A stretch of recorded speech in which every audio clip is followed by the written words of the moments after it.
승무패 7회차 현미경 분석 1부 첫 번째 경기는 에스파뇰과 오사수나의 경기입니다. 저는 승무패로 지워보도록 하겠습니다.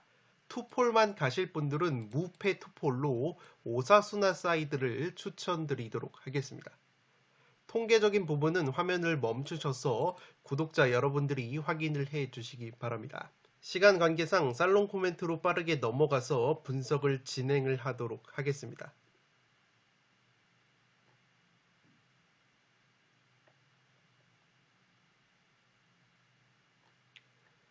살롱 코멘트로 정리를 해드리면 양팀이 비슷한 구석이 꽤 있는 팀들이라고 보시면 되겠습니다. 지금 보시는 통계 같은 경우에는 라리가 크로스 통계인데 오사수나와 에스파뇰이 경기당 평균 크로스 횟수가 각각 5위와 8위를 달릴 정도로 기본적으로 측면에서의 크로스를 많이 활용을 한다고 보시면 되겠습니다.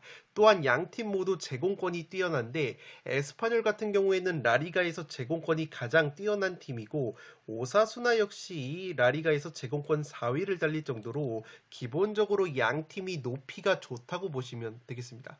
따라서 양팀의 경우에는 상대팀이 측면에서 크로스를 많이 활용하는 팀이면 제공권에서의 우위를 바탕으로 그것을 잘 막아내는 경향이 있다고 보시면 되겠습니다. 제가 이렇게 빨갛게 빌바오를 네모칸을 표시를 해둔 이유는 이 빌바오라는 팀이 라리가에서 경기당 평균 크로스 횟수가 24회로 가장 많은 크로스를 뿌리는 팀인데 이 빌바오가 오사수나와 에스파뇰과 치른 경기를 비교해 보면 에스파뇰과 오사수나의 제공권 강점이 잘 드러났다고 보시면 되겠습니다. 지금 보시는 통계가 빌바오가 각각 에스파뇰과 오사수나를 상대를 했을 때 크로스 횟수인데 이 에스파뇰과 오사수나를 상대를 했을 때 빌바오가 무려 31개의 크로스를 뿌렸음에도 불구하고 오사수나를 상대로는 0대0 무승부에 그쳤고 에스파뇰을 상대로는 오히려 0대1로 패배를 당하면서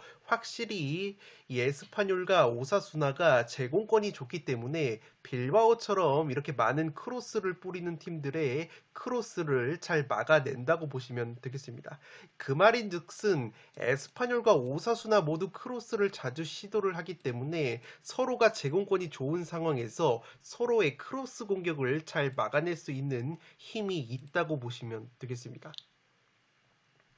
다만 크로스의 정확도 측면에서는 오사수나가 에스파뇰보다 뛰어난 면이 있고 지난 10월 오사수나의 홈에서 펼쳐진 1차전 맞대결에서는 오사수나가 1대0 승리를 거뒀는데 당시에는 오사수나가 23개의 크로스를 뿌렸고 에스파뇰은 크로스가 8개에 그쳤다고 보시면 되기 때문에 기본적으로 크로스적인 측면에서는 정확도적인 측면에서나 활용도가 오사수나가 조금 더 맞대결에서 좋았다고 보시면 되겠습니다. 지금 보시는 통계는 양 팀의 세트피스 실점 통계인데 에스파뇰이 라리가에서 세트피스 실점이 10골로 가장 많은 세트피스 실점을 하고 있다고 보시면 되겠습니다. 이 오사수나라는 팀이 세트피스 공격력이 뛰어난 팀이 아닌데 직전 맞대결에서 오사수나에게도 세트피스로 결승골을 실점을 하면서 에스파뇰이 0대1로 패배를 당했기 때문에 굉장히 심각한 세트피스 수비를 에스파뇰이 보여주고 있다고 보시면 되겠습니다. 또한 제가 근소하게 오사수나 쪽으로 마음이 기우는 이유는 이번 경기에 에스파뇰 쪽의 결장자가 수비형 미드필더 소우자 선수가 경고 누적으로 결장이 되고 백업 수비형 미드필더인 바레 선수마저 발목 부상으로 결장이 되는데 이 소우자 선수가 지금 보시는 통계처럼 라리가에서 90분당 태클 성공률이 가장 뛰어난 수비형 미드필더라고 보시면 되겠습니다. 또한 90분당 가로채기 통계를 보더라도 소우자 선수가 4위를 달리고 있고 바레라는 백업 수비형 미드필더가 가로채기가 90분당 평균 1위를 달리고 있기 때문에 이 두 수비형 미드필더가 중원에서 빠지게 된다면 에스파뇰이 중원에서의 수비에 있어서 상당히 애를 먹을 수 있는 매치라고 보시면 되겠습니다. 다만 오사수나라는 팀이 기본적으로 원정에서 성적이 떨어지면서 원정에서 무자비 면모가 있고 무엇보다 공격력이 상당히 빈곤하다는 약점이 있습니다. 반면에 에스파뇰은 라리가에서 최다 무자비 면모를 보여주고 있는 팀이고 골 결정력 측면에서는 오히려 에스파뇰이 최전방 공격수 호셀루 선수가 골 감각이 나쁘지 않기 때문에 오히려 최전방에서의 한 방은 에스파뇰 쪽이 조금 더 강한 면모가 있다고 보여지기 때문에 에스파뇰 사이드도 받치고 가야 하는 매치라고 생각이 됩니다.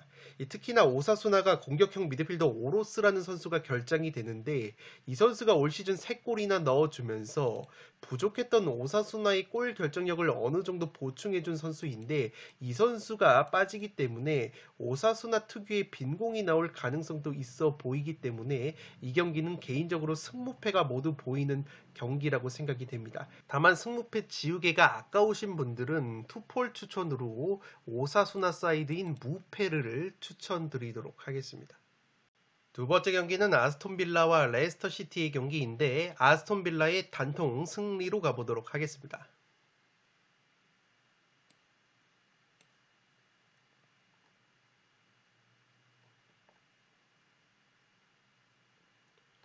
살롱 코멘트로 정리를 해드리면 에메리 감독 체제에서 넣은 15골 중에서 9골을 후반전에 넣은 아스톤 빌라라고 보시면 되겠습니다. 반면에 레스터 시티는 올 시즌 35실점 중에서 무려 후반에만 21실점을 했을 정도로 후반전 수비 집중력이 상당히 아쉬운 팀이라고 보시면 되겠습니다.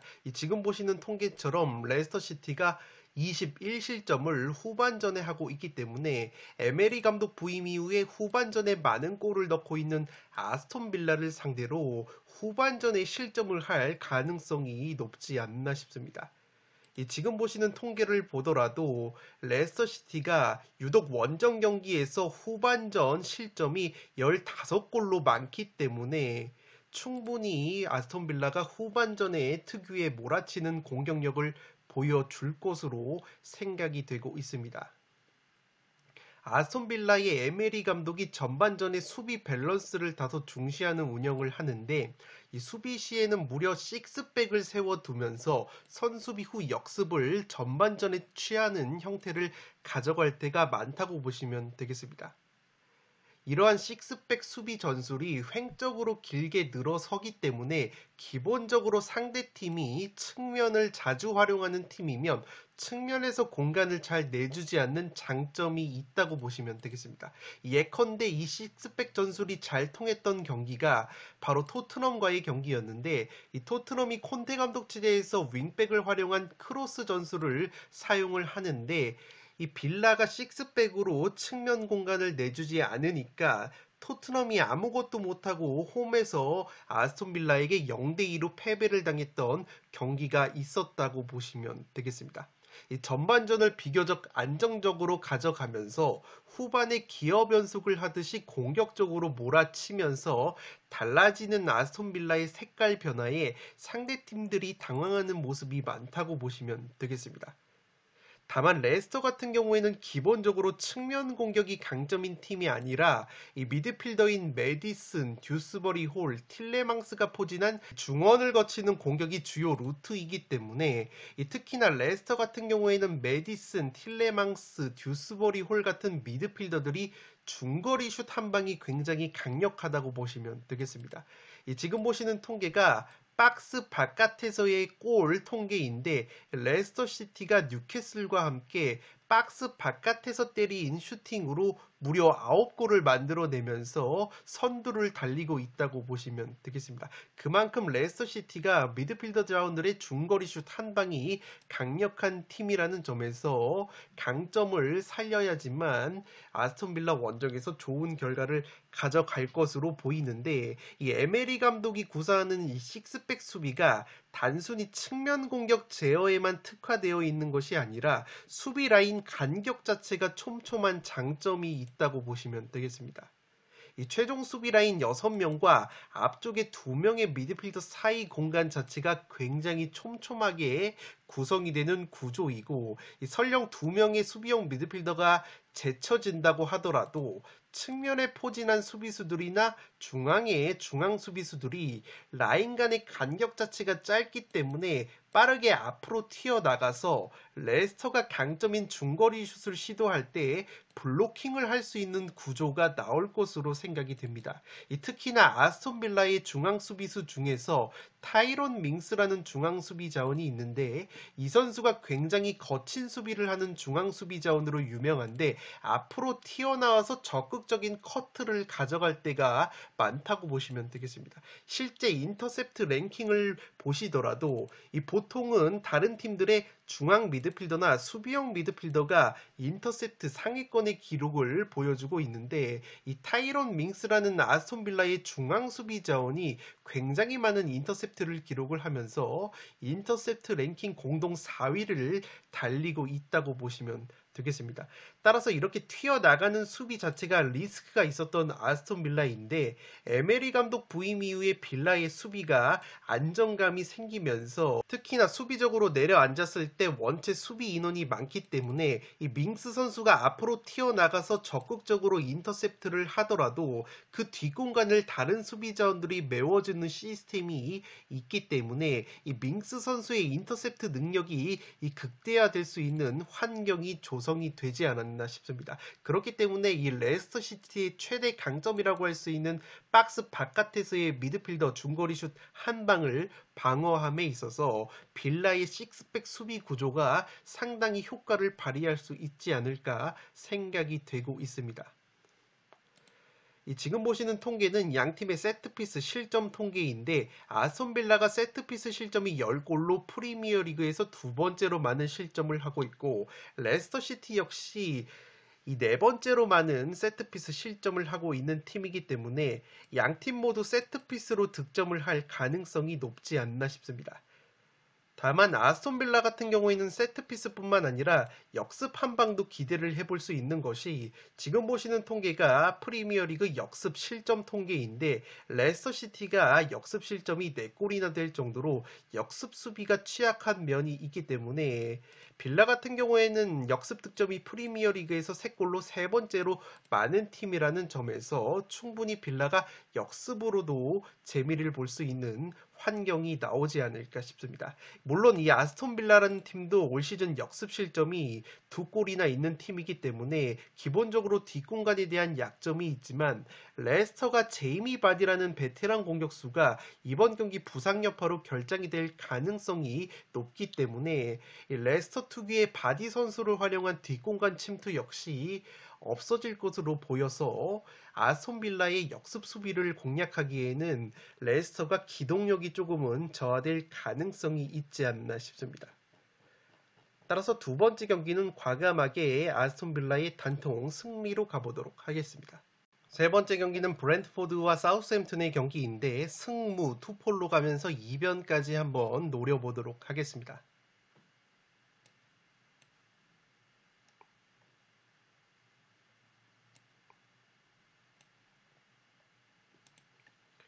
살롱 코멘트로 정리를 해드리면 사우스햄튼이 이번 겨울 영입생 공격자원들의 출전 유무에 따라서 이변 가능성이 있을 것으로 생각이 됩니다. 이 사우스햄튼이 겨울 이적 시장 마감일에 2m의 장신 공격수 오누아추 선수와 측면 자원인 술레마나 선수를 영입을 하면서 공격 쪽에서 상당히 보강이 잘 됐다고 보시면 되겠습니다. 특히나 2m 장신의 오누아츠라는 공격수는 이 벨기에 리그 행크에서 올 시즌 리그 16골을 넣고 있었던 선수이고 2021 시즌에는 무려 벨기에 리그에서 33골, 지난 시즌에도 19골을 넣었을 정도로 벨기에 리그에서는 확실히 검증된 공격 자원이라고 보시면 되겠습니다. 지금 보시는 장면은 이 오누아츠라는 장신 공격수가 올 시즌 행크에서 코너킥 상황에서 헤딩 뚝배기로 득점을 만들어내는 장면인데 확실히 이 선수의 최대 무기는 장신에서 나오는 제공권과 헤딩, 뚝배기 공격이라고 보시면 되겠습니다. 이 사우스햄튼에게 장신 공격수 오누아추 선수가 굉장히 필요했던 것이 이 네이선 존스라는 감독이 부임을 하면서 사우스햄튼이 롱볼과 크로스 비중이 상당히 늘어났다고 보시면 되겠습니다. 이 사우스햄튼 같은 경우에는 기존에는 전방에서 롱볼과 크로스를 받아줄 장신의 타겟형 스트라이커가 없었기 때문에 이 오누아추라는 선수가 합류를 하면서 존수 감독이 추구하는 롱볼과 측면에서의 크로스 공격이 보다 원활하게 작동이 될 가능성이 있어진 사우스햄튼이라고 보시면 되겠습니다. 특히나 사우스햄튼 같은 경우에는 경기당 롱패스 정확도는 전체 14위로 낮은 편이지만 그래도 측면에서 올라오는 크로스는 정확도가 EPL 전체 9위를 달리고 있기 때문에 무엇보다 사우스햄튼이 제임스 워드프라우스라는 강력한 오른발 세트피스 키커를 보유하고 있다는 점에서 오누아추 선수의 머리를 겨냥한 워드프라우스의 양질의 세트피스 그리고 크로스가 올라오게 된다면 상당히 좋은 영입이 될 수 있지 않나 생각이 되고 있습니다. 이 브래드포드라는 팀이 기본적으로 제공권과 피지컬이 굉장히 뛰어난 팀이고 세트피스 공격력이 굉장히 뛰어난 팀인데 이 제공권과 피지컬에 비해서 세트피스 실점도 많은 약점이 있다고 보시면 되겠습니다. 지금 보시는 통계는 세트피스 실점 통계인데 사우스햄튼이 세트피스 실점이 9골, 브랜트포드가 7골로 양팀 모두 세트피스 실점이 많기 때문에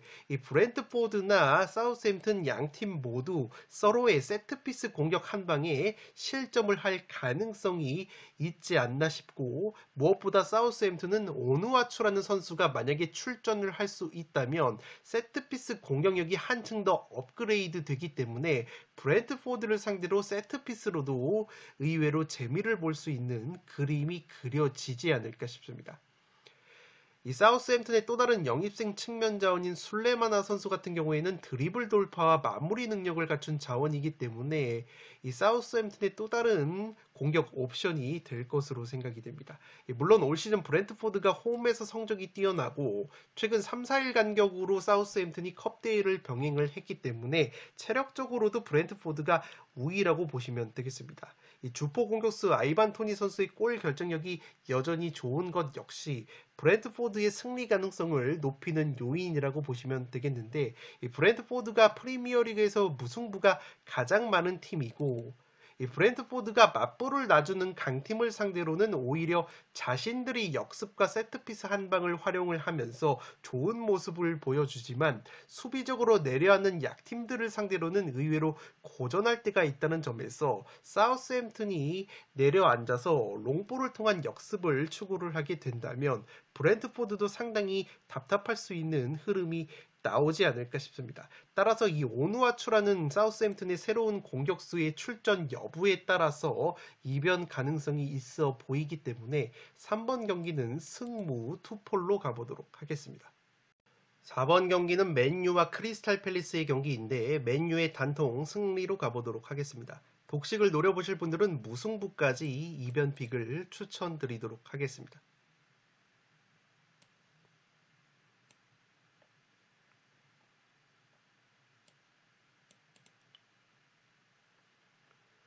살롱 코멘트로 정리를 해드리면 양팀 모두 핵심 자원 부상 이탈이 있는데 크리스탈 팰리스 쪽이 좀 더 전력 누수가 심할 것으로 생각이 됩니다. 이 크리스탈의 핵심 측면 공격 자원인 윌프리드 자아 선수가 햄스트링 부상 여파로 이번 맨유 원정의 결장 가능성이 높다고 보시면 되겠습니다. 이 자아라는 선수가 크리스탈 팰리스 공격에 있어서 핵심적인 역할을 담당을 하는데 특히나 크리스탈 팰리스의 강점이라고 할 수 있는 역습 상황에서도 이 전방에 자아 선수를 활용한 롱볼 공격 그리고 자아 선수 특유의 드리블과 마무리 슈팅이 크리스탈 팰리스의 주요 공격 루트라고 보시면 되겠습니다. 특히나 크리스탈 팰리스가 최근에 맨유를 상대로 승리를 거뒀던 두 경기가 2022년 5월달 홈 경기 3경기에서 1대0 승리를 거둔 바 있고 2020년 9월 맨유 원정에서 3대1 승리를 거둔 바 있는데 이 두 경기에서 자아 선수가 3골을 넣으면서 맨유 킬러 면모가 있었던 것이 바로 이 윌프리드 자아 선수이기 때문에 이 선수가 빠지게 되는 것은 크리스탈 팰리스가 상당한 전력 누수라고 보시면 되겠습니다. 물론 맨유 역시 핵심 중앙 미드필더 에릭센 선수가 장기 부상으로 이탈이 되어 있지만 최근에 바이에른 뮌헨 출신의 중원 자원인 자비처 선수를 긴급 영입을 했고 최근에 산초와 마시알 같은 공격 자원들이 부상해서 복귀를 하면서 선수층이 조금은 두터워진 면이 있다고 보시면 되겠습니다. 다만 크리스탈 쪽 이변을 노려보실 분들은 우선 최근에 1월 19일에 크리스탈 팰리스가 홈에서 맨유를 상대로 이 올리세 선수의 극장 프리킥골을 앞세워서 1대1로 무승부 덜미를 잡은 바 있다는 점과 지금 보시는 통계는 프리미어리그 역습 득점 통계인데 맨유가 역습 득점이 6골로 최대 강점이 빠른 역습이라고 보시면 되겠는데 이 크리스탈 팰리스라는 팀이 기본적으로 무게중심 자체가 낮아서 수비 뒷공간이 많이 나오는 팀이 아니고 올 시즌 역습 실점이 통계적으로는 빵 실점으로 나오고 있는 크리스탈 팰리스이기 때문에 맨유의 강점인 역습이 구조적으로 잘 살아나지 않을 가능성이 있어 보입니다.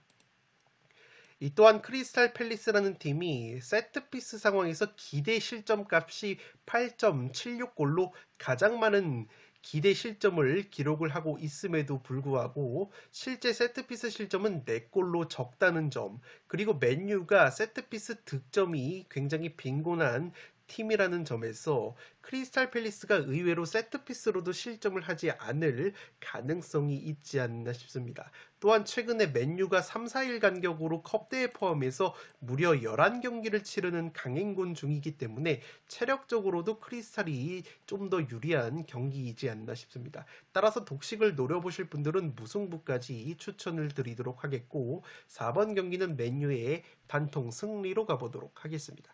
5번 경기는 울버햄튼과 리버풀의 경기인데 단통 무승부로 가면서 과감하게 이변을 노려보도록 하겠습니다.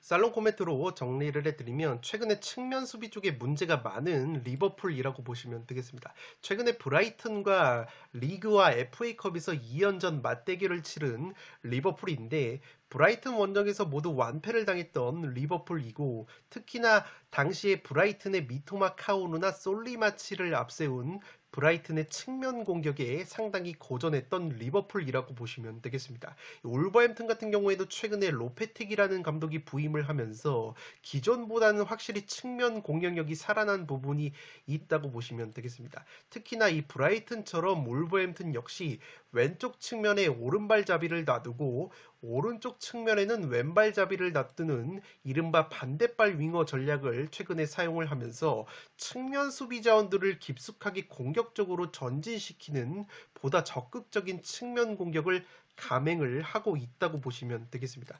물론 울버햄튼 같은 경우에는 오른쪽 측면에 반대발 윙어가 아니라 황희찬이나 아다마 트라오레 같이 오른발을 쓰면서 직선적이고 저돌적인 돌파를 할 수 있는 자원을 배치를 할 수도 있고 그게 아니라면 최근에 영입을 새롭게 한 왼발잡이 사라비아 선수를 오른쪽 측면에 배치를 하면서 안쪽으로 좁혀 들어오게 할 수도 있기 때문에 울버햄튼이 최근에 영입 자원들을 토대로 해서 굉장히 다양한 측면 카드를 보유하게 됐다고 보시면 되겠습니다. 리버풀 같은 경우에는 한창 좋았을 때 좌우 측면 수비 라인인 이 알렉산더 아놀드 선수와 로버트스 선수의 공격력과 날카로운 킥이 상당히 주요한 공격 루트였는데 최근에는 오른쪽 측면에 알렉산더 아놀드 쪽이 수비적인 문제를 노출을 하면서 실점이 많아지고 있다고 보시면 되겠습니다. 더욱이 핵심 중앙 수비수 반다이크 선수가 최근에 햄스트링 부상으로 빠져있는 리버풀이고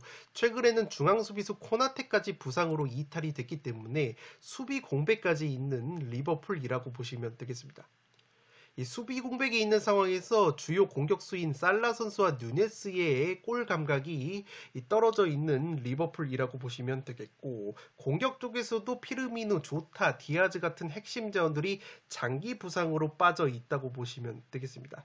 또한 올 시즌 유독 원정에서 경기력 기복이 심한 리버풀이기 때문에 최근에 울버햄튼이 리버풀과 FA컵 두 경기를 치르면서 대등한 경기 내용을 보여준 것까지 고려를 한다면 울버햄튼 원정에서 리버풀이 승리를 장담하기에는 상당히 어려운 경기이지 않나 싶습니다. 다만 최근에 리버풀이 울버햄튼을 상대로 프리미어리그 경기에서는 압도적인 천정 면모가 있고, 여전히 울버햄튼도 최전방 골 결정력과 득점력이 프리미어리그 꼴찌를 달리고 있는 팀이기 때문에 영입생 자원이 많은 울버햄튼이라는 점에서 그래도 조직력적인 측면에서는 리버풀이 훨씬 더 우위를 가져갈 것으로 보이기 때문에 이 경기는 팽팽한 무승부가 나올 가능성이 있지 않나 싶습니다. 6번 경기는 엘체와 비아레알의 경기인데 승패로 가르면서 엘체의 리그 20경기 만에 첫 승 2변까지 한번 노려보도록 하겠습니다.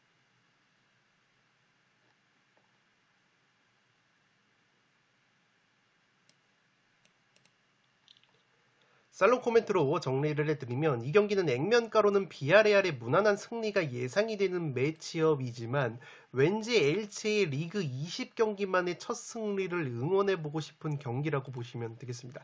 지금 보시는 통계는 비아레알의 골 결정력 통계인데 이 비아레알이 오픈플레이 상황에서 기대 득점값이 19.34골인데 실제 득점은 15골이 그치고 있고 세트피스 역시 기대 득점이 4골이나 되는데 2골에 그치고 있기 때문에 기본적으로 올 시즌 골 결정력이 상당히 아쉬운 시즌을 보내고 있는 것이 바로 비아레알이라고 보시면 되겠습니다.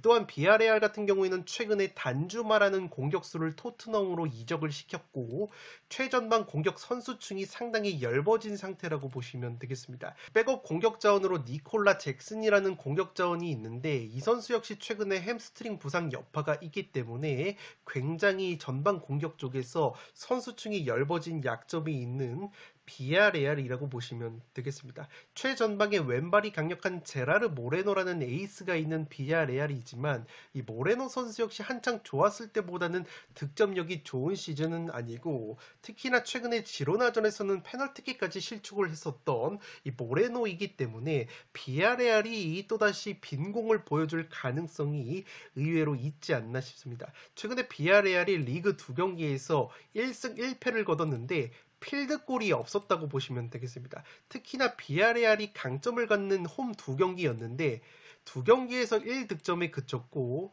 특히나 1대0으로 승리를 거뒀던 지로나전은 후반전에만 막판에 페널티킥을 2개나 얻으면서 하나는 실축을 하고 하나는 넣으면서 진땀승을 거뒀다고 보시면 되겠습니다. 그만큼 비아레알이 경기력은 좋은데 골 결정력이 아쉬운 팀이고 특히나 원정에서는 성적이 떨어지면서 정확하게 원정에서는 득점이 절반으로 감소가 되는 비아레알이라고 보시면 되겠습니다.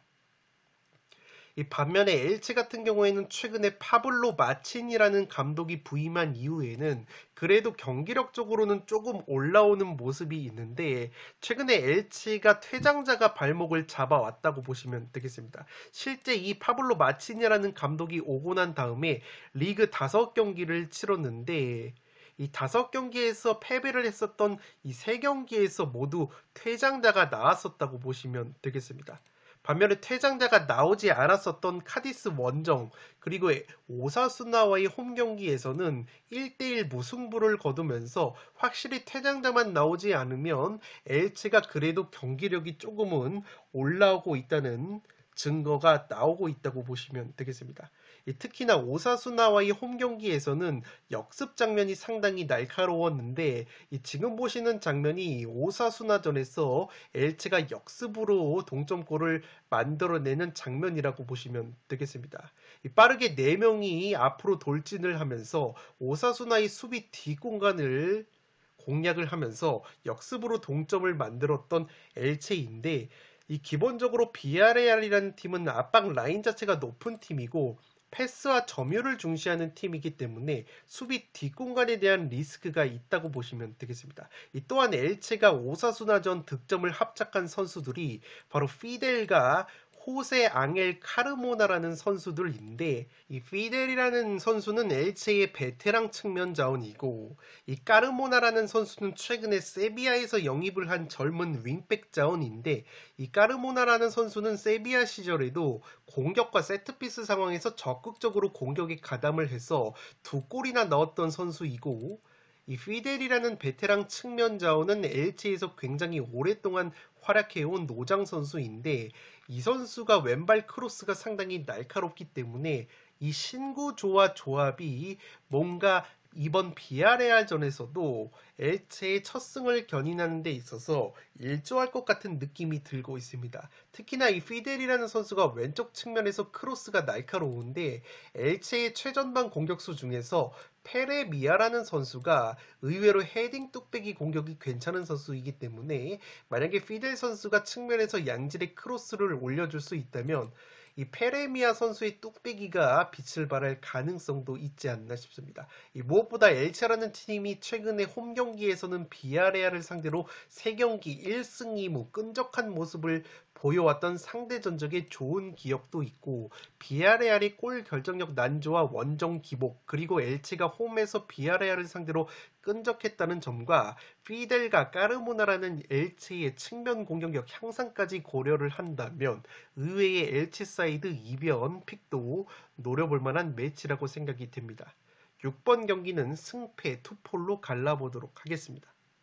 현미경 분석 1부 마지막 경기는 뉴캐슬과 웨스트햄의 경기인데 승무 투폴로 가면서 이변까지 노려보도록 하겠습니다.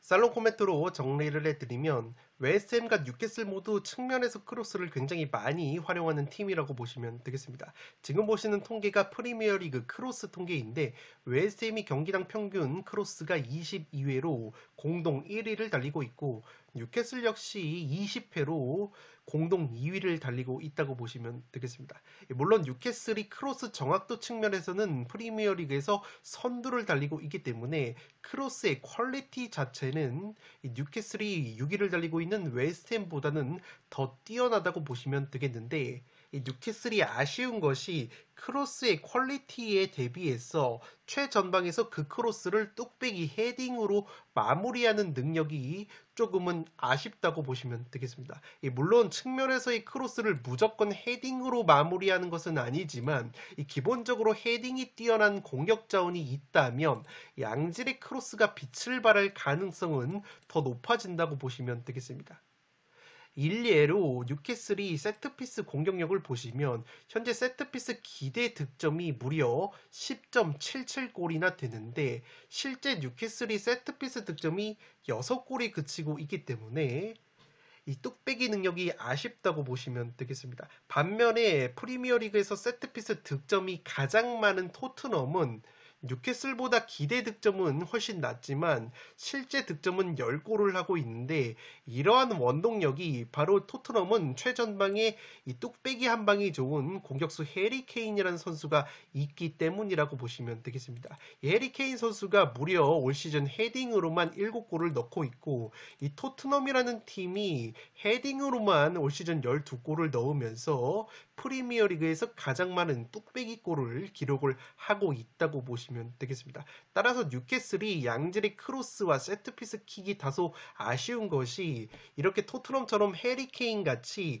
헤딩 한 방이 강력한 공격수가 없다는 점이라고 보시면 되겠습니다. 측면에서 양질의 크로스가 올라오더라도 그 크로스를 머리로 마무리할 수 있는 공격 자원이 없기 때문에 그러한 제공권이 좋은 팀들을 상대로는 크로스가 무위로 돌아가는 경우가 많다고 보시면 되겠습니다. 웨스트햄 같은 경우에는 프리미어리그에서 제공권 3위를 달리고 있는 팀으로 기본적으로 공수 높이가 뛰어난 팀이기 때문에 또다시 뉴캐슬이 크로스가 무위로 돌아갈 가능성이 있어 보입니다. 지금 보시는 통계는 박스 바깥에서의 득점 순위인데 레스터 시티와 함께 뉴캐슬이 박스 바깥에서 가장 많은 골인 9골을 득점을 하고 있다고 보시면 되겠습니다. 다만 이렇게 뉴캐슬이 중거리 슛이 좋은 팀인데 웨스트햄 같은 경우에는 삼선과 중원 미드필더들이 라이스와 소우책이라는 선수인데 이 블록과 인터셉트가 프리미어리그 상위권을 달리는 자원들이기 때문에 뉴캐슬의 강점이라고 할 수 있는 이 중거리 슛을 때림에 있어서 이 웨스트햄의 삼선 자원인 라이스와 소우책의 수비 능력이 빛을 발할 가능성이 있지 않나 싶습니다.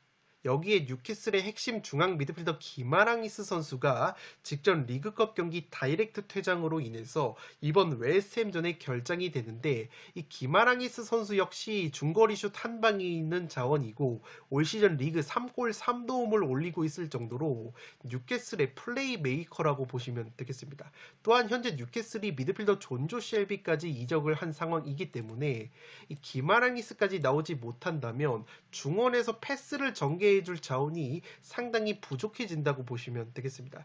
지금 보시는 경기 통계는 기마랑이스가 결장한 3경기에서 뉴캐슬이 2무 1패로 성적이 좋지 못하다는 것을 보여주기 때문에 이번 경기 기마랑이스가 결정이 된다면 웨스트햄에게도 충분히 덜미가 잡힐 만한 매치라고 보시면 되겠습니다. 웨스트햄 같은 경우에는 올 시즌 골 결정력이 상당히 난조였는데 그래도 최근에는 에이스 공격수인 보엔 선수의 골 감각이 살아났고 웨스트햄이 컵대회 포함해서 최근에 2연승을 거두면서 다소 분위기 반전에 성공을 했다고 보시면 되겠습니다. 다만 여전히 웨스트햄이 빈곤한 공격력을 보여주고 있고 프리미어리그에서 최소 실점 짠물 수비를 보여주고 있는 뉴캐슬이기 때문에 이 뉴캐슬의 탄탄한 수비를 뚫기에는 웨스트햄의 공격력이 조금은 부족하지 않을까 싶기 때문에 뉴캐슬의 프리미어리그 최다 무자비 면모까지 고려를 한다면 이 경기는 무승부가 합리적인 이변 선택이 되지 않을까 싶습니다. 7번 경기는 승무 투폴로 가보도록 하겠습니다. 네, 이것으로 8억 2천만 원이 이월된 축구토토 승무패 7회차 현미경 분석 1부를 모두 마치도록 하겠습니다. 저는 연이어서 2부를 촬영을 해서 구독자 여러분들의 흐름이 끊기지 않도록 업로드를 해드리겠습니다. 영상이 도움이 되신 분들은 좋아요와 구독 버튼을 눌러주시면 풋볼살롱 채널에 크나큰 힘이 됩니다. 구독 버튼 옆에 종 모양의 알림 설정을 해주시면 그 누구보다 빠르게 양질의 축구 승무패 프로토 관련 분석 컨텐츠를 만나보실 수 있습니다. 지금까지 풋볼살롱이었습니다. 감사합니다.